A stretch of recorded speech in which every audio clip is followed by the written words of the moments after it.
Assalamualaikum dan salam sejahtera kepada semua. Kami daripada Fakulti Undang-Undang Universiti Kebangsaan Malaysia akan memperkenalkan satu idea inovasi yang bertajuk Pembelajaran secara maya berfokuskan pelajar prasiswazah dan pacar siswazah di Fakulti Undang-Undang Universiti Kebangsaan Malaysia. Pengenalan idea bagi idea inovasi kami adalah pembelajaran secara maya atau pembelajaran secara digital sudah mula diamalkan secara sepenuhnya sejak 2020 ketika berlakunya pandemik COVID-19.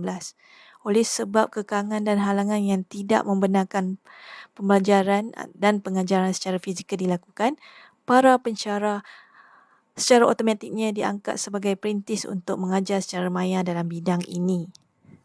Jadi, bagi tujuan kajian ini, 3 kursus yang telah terlibat dalam pengajian dan pembelajaran secara digital telah dipilih bagi menilai pelaksanaan idea inovasi ini.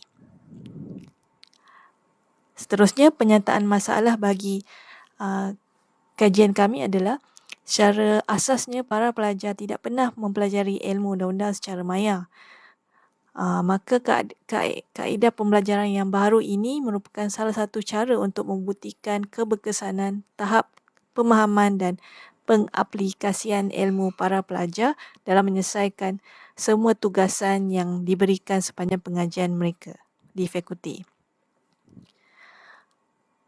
Seterusnya adalah objektif. Objektif bagi kajian ini hanya ada 2, iaitu pertama untuk membincangkan cabaran dan strategi dalam kaedah pengajaran dan pembelajaran dalam bidang undang-undang dan juga bertujuan untuk menilai pemakaian kemahiran dan jenis-jenis undang-undang yang bersesuaian dan diaplikasikan dalam permasalahan semasa.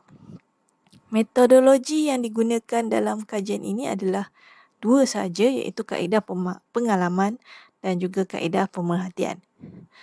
Kaedah pengalaman adalah kaedah yang melibatkan pengajaran dan pembelajaran secara langsung dengan memberi maklumat dan pengalaman yang berharga dalam memahami situasi yang berlaku. Kaedah pemerhatian pula adalah berdasarkan meneroka para pelajar untuk melihat dari sudut isu-isu permasalahan dalam undang-undang dalam aspek tugasan yang diberikan. Novelty bagi kajian ini adalah berdasarkan kursus-kursus yang terlibatlah. Dalam kursus-kursus undang-undang jenayah, noveltinya kursus ini memperkenalkan kemahiran asas penulisan dalam konsep undang-undang jenayah. Kursus undang-undang jenayah untuk makluman semua, kursus ini adalah di peringkat prasiswazah.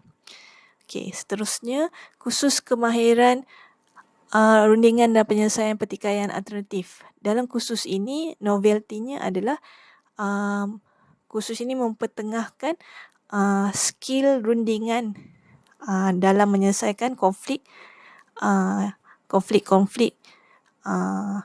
masyarakat yang perlu diselesaikan tanpa melakukan proses di mahkamah. Akhir sekali adalah novelty dalam kursus Undang-Undang Jenayah Korporat. Untuk makluman semua juga, kursus ini diajar di peringkat pasca siswazah.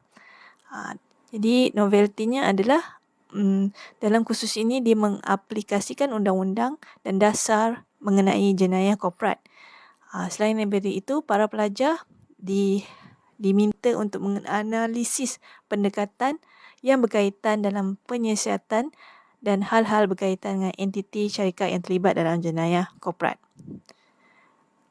Akhir sekali, berikut adalah hasil kajian bagi 3 kursus yang dinyatakan tadi, iaitu untuk kursus jenayah, undang-undang jenayah, seminar secara maya daripada pakar bidang yang bukan dalam bidang undang-undang turut diberikan kepada para pelajar prasiswazah. Rajah yang kedua adalah contoh tugasan berkumpulan secara rundingan. bagi khusus rundingan tadi. Dan akhir sekali, rajah terakhir adalah bagi khusus Undang-Undang Jenayah Korporat yang pembincangannya dibuat secara online di kalangan pelajar pasca siswaza.